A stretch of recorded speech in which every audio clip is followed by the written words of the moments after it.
Gracias por seguir participando de este novenario en la misión digital, aprovechando que podemos hacer uso de la tecnología y lograr esa comunicación con ustedes. Y bueno, pues gracias con Rafa, con Félix, que estamos compartiendo con ustedes esta experiencia de fe de los códices divinos. En este séptimo conversatorio, pues queremos hablar precisamente de las telas.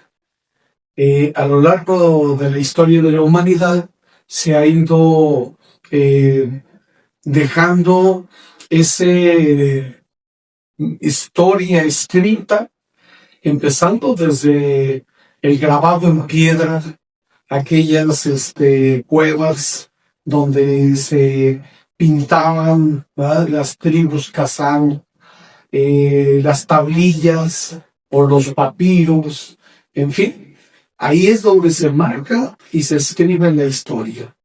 Pero Dios ha querido escribir en tela y en telas muy diferentes. La tela tiene la particularidad de que son hilos entretejidos, estos hilos que le van dando cierta textura, cierta fortaleza, cierto grabado, una calidad y tanto una durabilidad.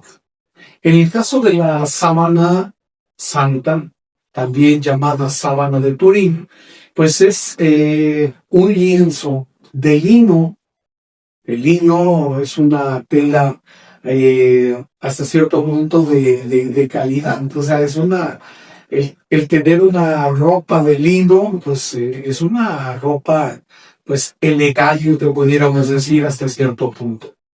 Y por el otro lado, en el otro códice, lo tenemos en una tela, un ayate, y lo decíamos en los conversatorios anteriores, en las cápsulas, pues es una textura muy ruda, un material pues prácticamente de lazo, de fibras sacadas de maguey, que simplemente se van tejiendo para que tengan la fuerza, la durabilidad para cargar semilla, cargar leña, en fin. Entonces, Dios escribe perfectamente en tela, en telas muy diferentes, pero el mensaje es el mismo. Es un mensaje de esperanza, un mensaje de presencia y de acción. Dios no abandona a su pueblo. El Dios con nosotros, el Emmanuel, pero también, como decía la cultura indígena, el Dios del cerca y del junto. El Dios que camina, que está, ¿sí? Importante entonces que nosotros veamos por qué Dios quiso escribir en tela. Rafa. Buen día a todos.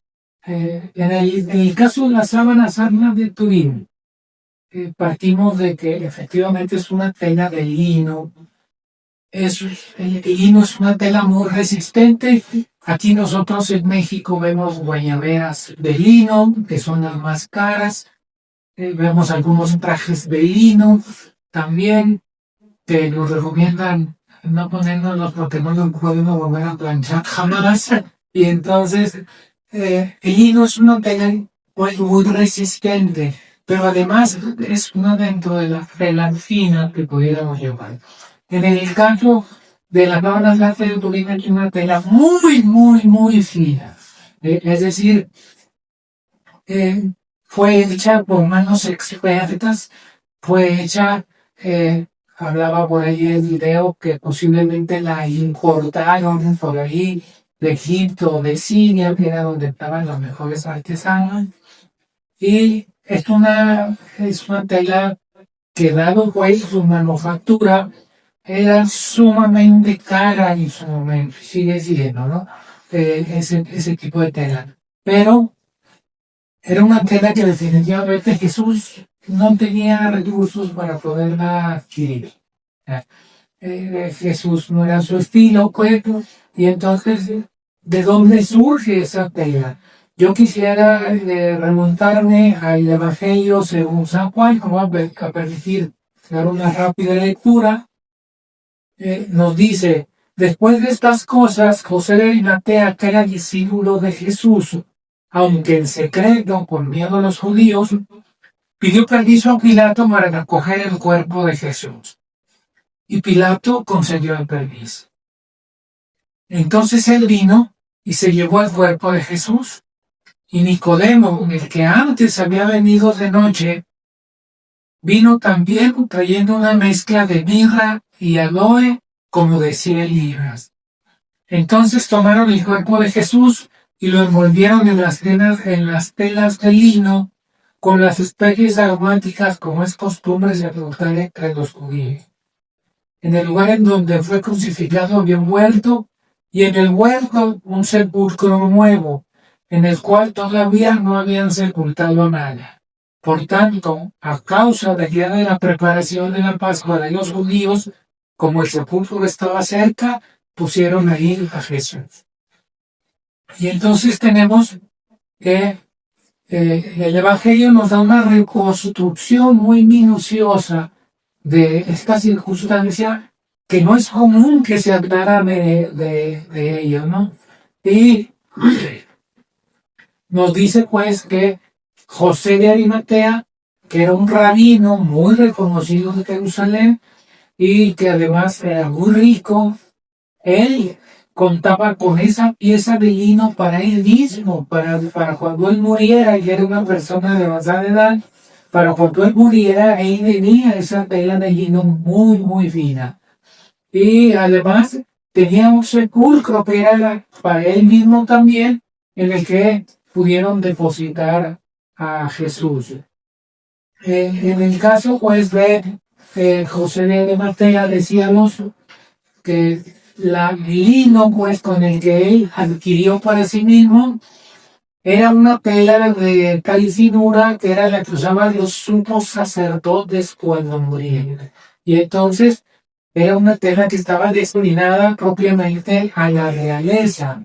Y se reconoce con esa tela de lino la realeza de Cristo aún muerto pues en esa circunstancia, ¿no? Y además José de Arimatea, que sabía que fue público, que él fue a recoger el cuerpo de Jesús, que él lo llevó y le prestó su misma sepultura, porque corría el riesgo de que lo pudieran acusar de cómplice y entonces tuvieran correr la misma suerte del condenado, que eran tradiciones pues de aquellos años, ¿no?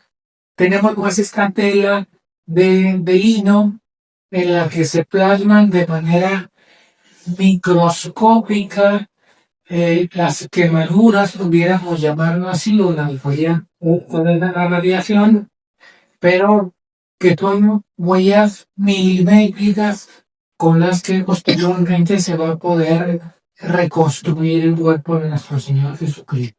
El lino, decimos, es una tela muy resistente.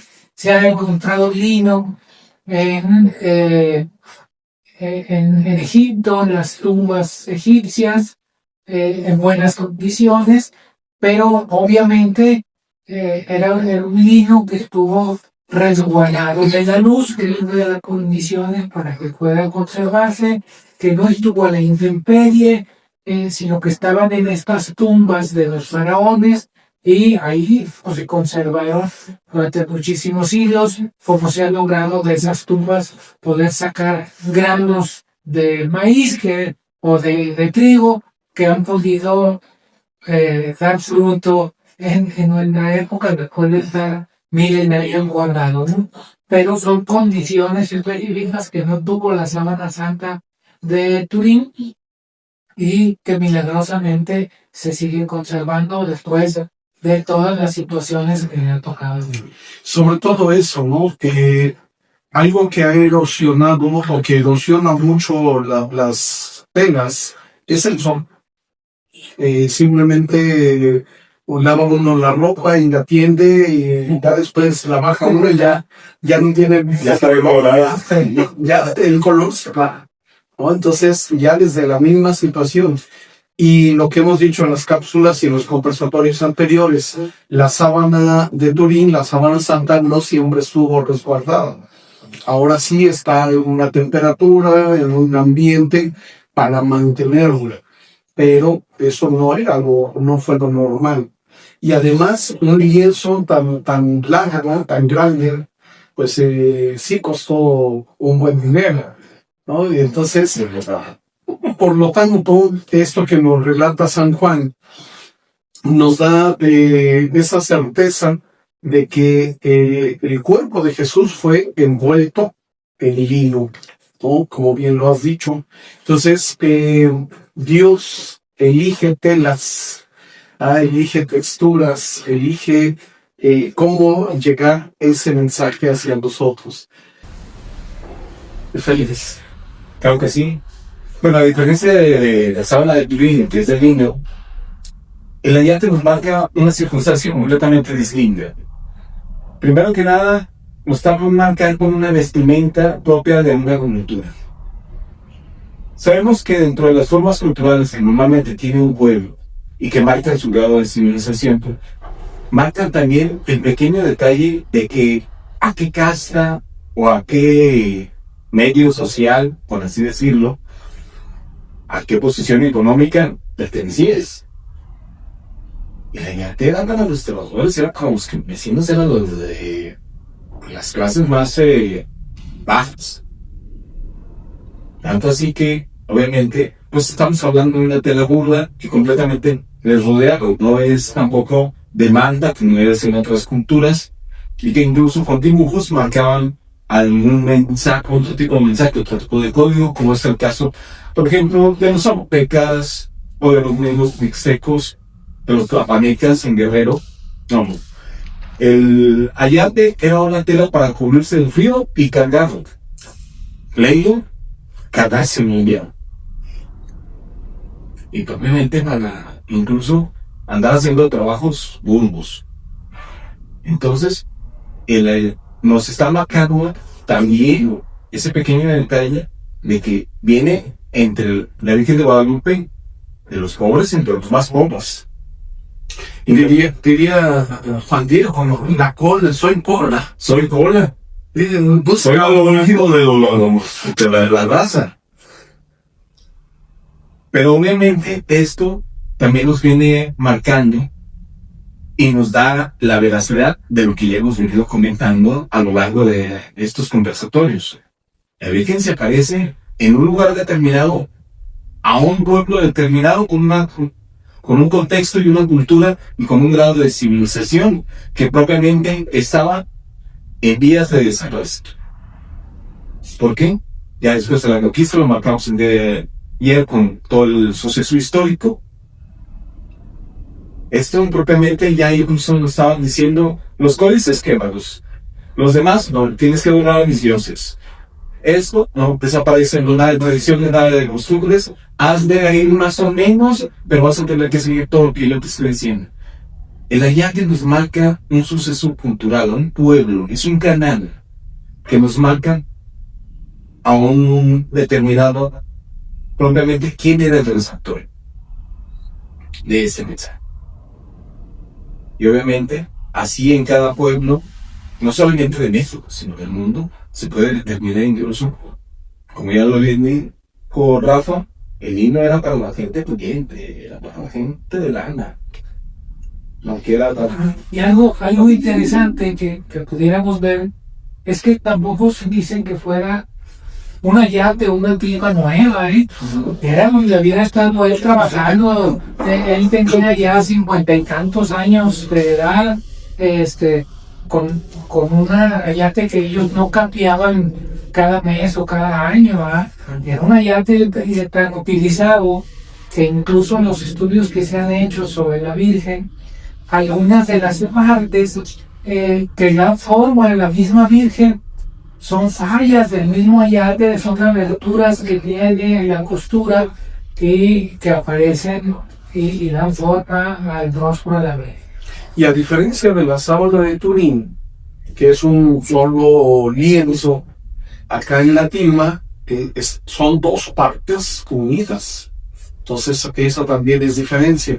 Y por el material en la que está elaborado el llave, que hemos dicho es estas fibras sacadas de la bien, la durabilidad de esas telas no era mayor a 13 20 años.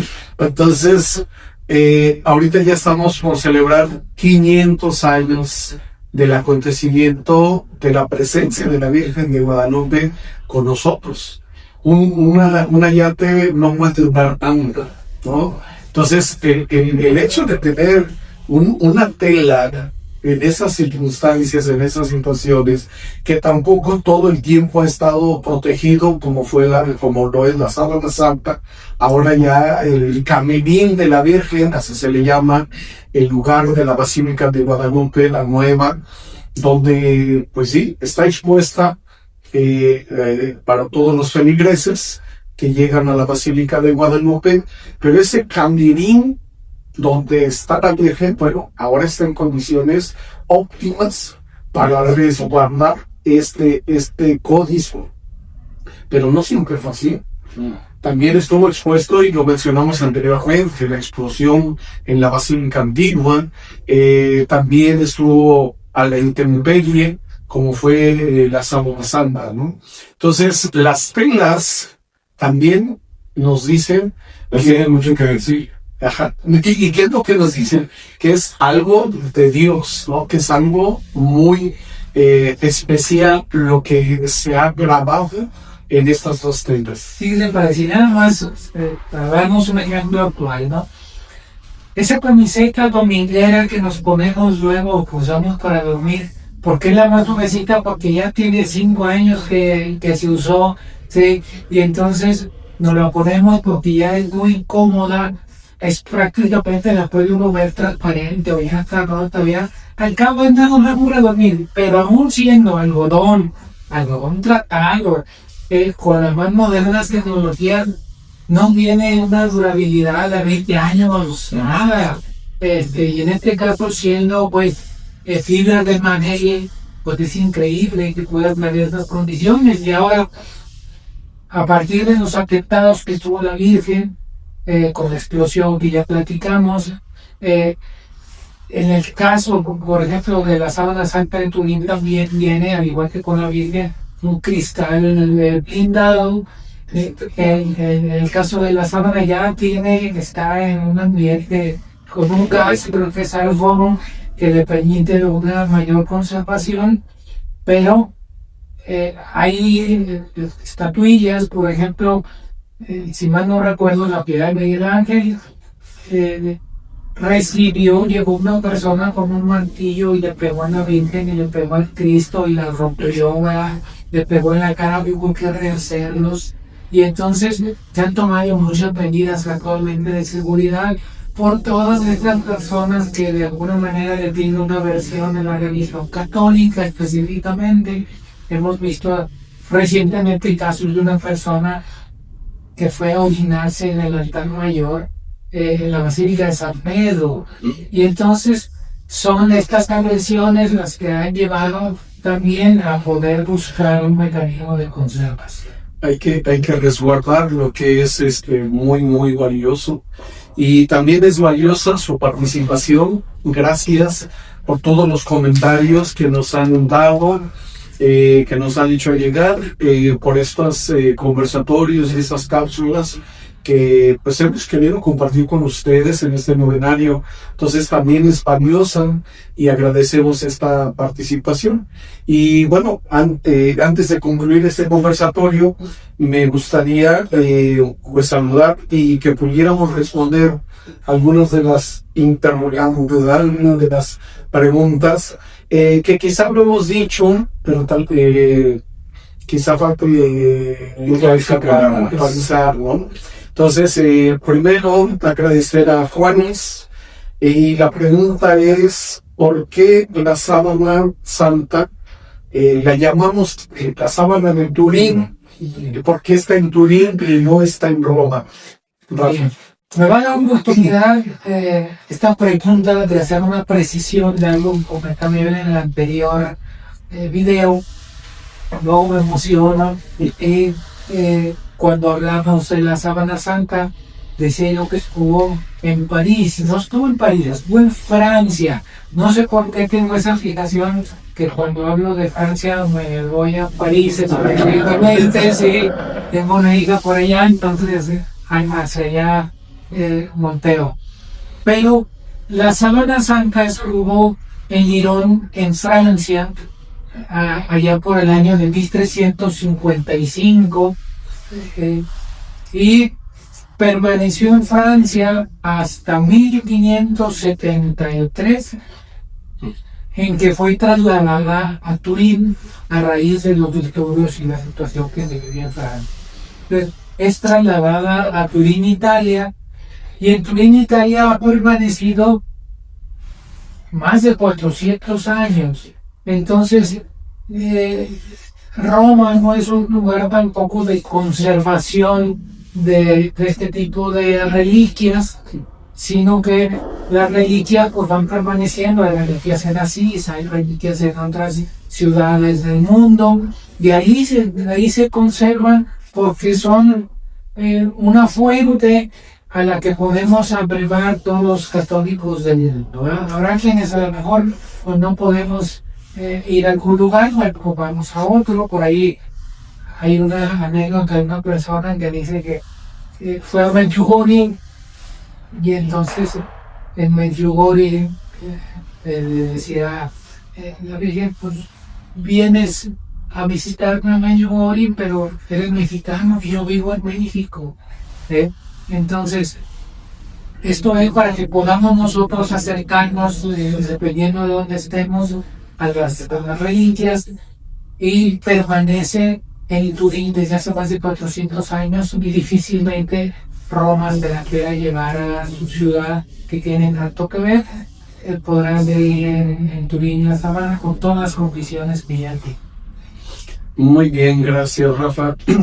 Y bueno, agradecemos también a Luisa Martínez, y la pregunta es: ¿actualmente hay estudios en proceso? Sí, se sigue estudiando científicamente tanto la Sábana Santa de Turín o en Turín y la tilma de San Juan Diego.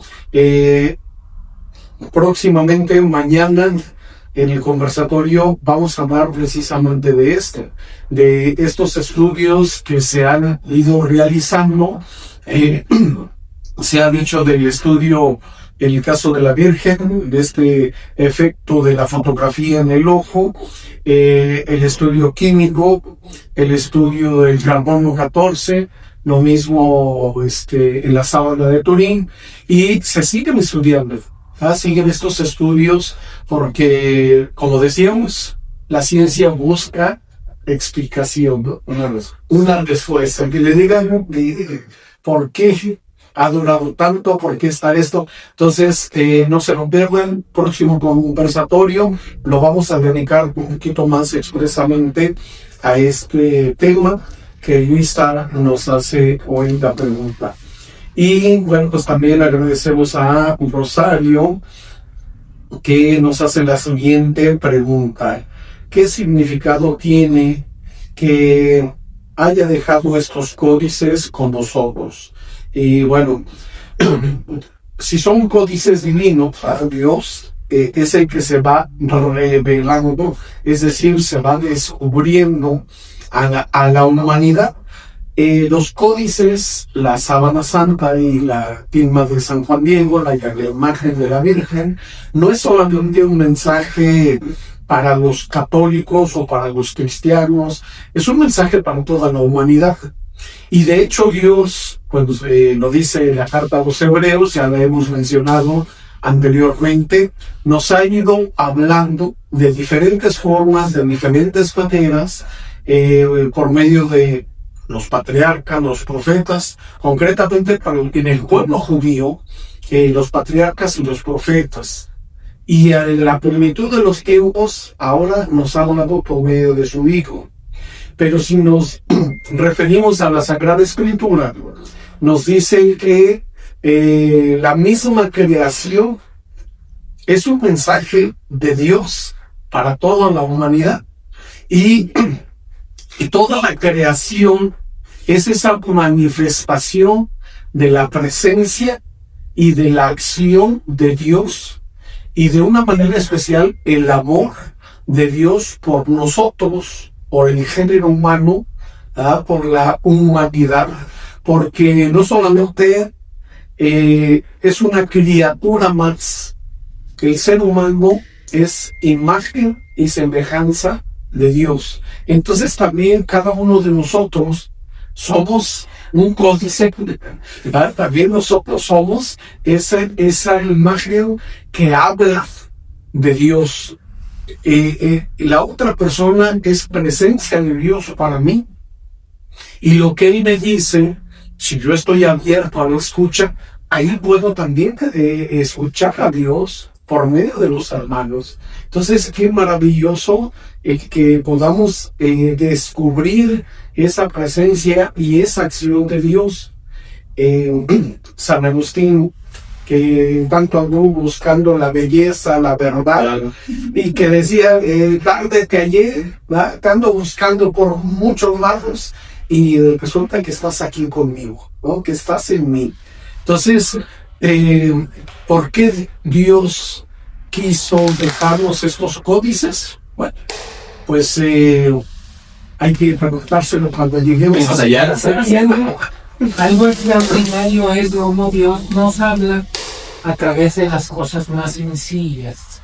Porque yo recuerdo, por ejemplo, hace algunos años, 20 años, 25 años, en alguna universidad se puso una caja con unos dispositivos en aquel entonces, con una que le llamaban cápsula del tiempo, para que se abriera dentro de 20, 30 años y se pudiera ver cómo se vivía en las condiciones de esa energía. Entonces, ábrese la caja, pero ahora ya no hay cómo leer esos dispositivos, son dispositivos antediluvianos, lejos, pasados del mar. Ya no hay nada que pueda leer y entonces se pierde toda la información.